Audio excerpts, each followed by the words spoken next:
Ubusobanuro bw'izina Lydia. Lydia ni izina ry'ikigereki rikunze guhabwa abantu b'igitsina gore. Lydia bisobanura umugore wo mu gace ka Lydia. Aka gace ka Lydia mu myaka hese kari kazwi cyane. Ngubu aho hantu habarizwa muri Turukiya y'uyu munsi. No muri Bibiliya by'umwihariko mu byakozwe n'intumwa ku bice 16 hagaragaramo rino zina Lydia. Byumvikana yuko rino zina rikunze gukoreshwa cyane cyangwa se kwiyambazwa n'abakristo. Imwe mu mico n'imigirire ikunze kuranga umuntu witwa Lydia. Lydia ni umuntu ukunda ubwigenge cyane. Lydia ni umuntu ukunda kubaha inshingano ze kandi akubaha n'abandi. Lydia ni umuntu udakunda amagambo menshi cyangwa se kugendera mu kigare.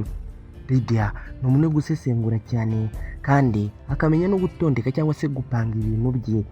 Lydia akunze kuba ari umuntu utuje kandi Lydia ni umuhanga cyane mu kwitegereza ndetse no kureba aho ibintu bigana. Lydia yizerera mu gukora cyane no gushyiraho umwete.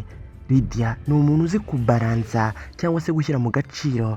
Lydia ni umuntu ugira umutima wo kwakira abantu bose bityo kandi bakanamwizera. Gusa rimwe na rimwe nawe Lydia ashobora kuba umuntu wibona cyangwa se kumva yuko arenze abandi.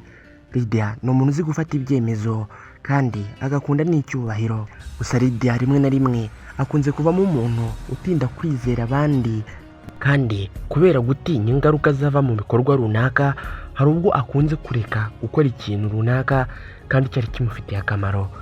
Rino zina Lydia ni izina ryakoreshejwe cyane mu gihugu cya Esipanye, mu Budage, mu Bwongereza ndetse na Nigeria. Bamwe mu bantu bazwi cyane kuri rino zina Lydia harimo Lydia Ko. Uyu yamenyekanye cyane kubera gukina umukino wa golf. Hari kandi Lydia Lunch wamenyekanye cyane mu buhanzi. Hari kandi Lydia Benete nawe wamenyekanye cyane mu birebana n'ubuvanganzo. Rero niba witwa Lydia uzi cyangwa uturanye n'umuntu witwa Lydia, reka nkwifurize kugubwa neza no kwifuriza amahoro y'Imana. Reka nkwibutse ko gukora subscribe hano ari ikintu cy'ingenzi waba ukoze kugira ngo tubane no mu bindi biganiro bitandukanye. Naho jye nitwa Aimable Niyongira, munyemerere duhuruta.